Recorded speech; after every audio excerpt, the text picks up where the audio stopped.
The nutritionist said I should eat root vegetables. Said if I could get down 13 turnips a day, I would be grounded, rooted, so my head would not keep flying away to where the darkness lives.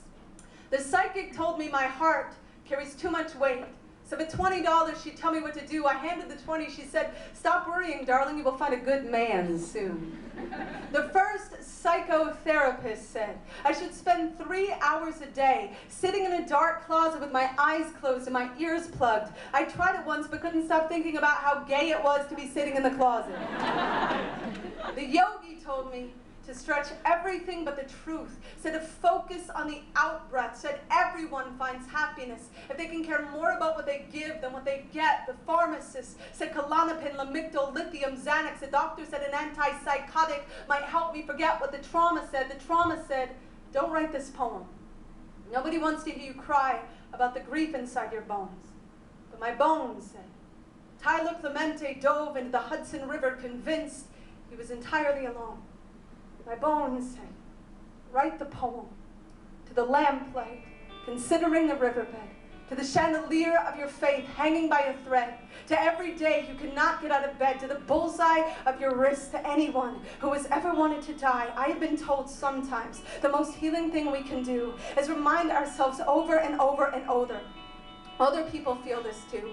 The tomorrow that has come and gone, and it has not gotten better. When you are half finished writing that letter to your mother that says, I swear to God I tried, but when I thought I'd hit bottom, it started hitting back. There is no bruise. Like the bruise, loneliness kicks into the spine. So let me tell you, I know there were days when it looks like the whole world is dancing in the streets while you break down. Like the doors of their looted buildings, you are not alone. And wondering of who will be convicted of the crime of insisting you keep loading your grief into the chamber of your shame. You are not weak just because your heart feels so heavy. I have never met a heavy heart that wasn't a phone booth with a red cape inside. Some people will never understand the kind of superpower it takes for some people to just walk outside some days. I know my smile looks like a gutter on a falling house, but my hands are always holding tight to the ripcord of believing a life can be rich like the soil, can make food of decay turn wound into highway. Pick me up in a truck with that bumper sticker that says it is no measure of good health to be well adjusted to a sick society. I have never trusted anyone with the pulled back bow on my spine the way I trust the ones who come undone at the throat, screaming for their pulse to find the fight to pound. 4 nights before Tyler Clemente jumped from the George Washington Bridge, I was sitting in a hotel room in my own town, calculating exactly what I had to swallow to keep a bottle of sleeping pills down. What I know about living is the pain is never just ours. Every time I hurt, I know the wound is an echo, so I keep listening for the moment when the grief becomes a window, when I can see what I couldn't see before through the glass of my most battered dream. I watched a dandelion lose its mind in the wind, and when it did, it scattered 1,000 seeds. So the next time I tell you how easily I come out of my skin, don't try to put me back in.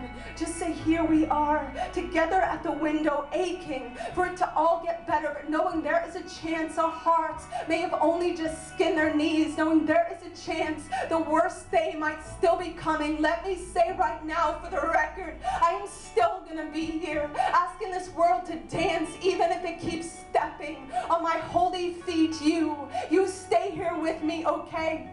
You stay here with me, raising your bite against the bitter dark, your bright longing, your brilliant fists of loss, friend. If the only thing we have to gain in staying is each other, my God, that is plenty. My God, that is enough. My God, that is so, so much for the light to give. Each of us at each other's backs, whispering over and over and over, live, live, live.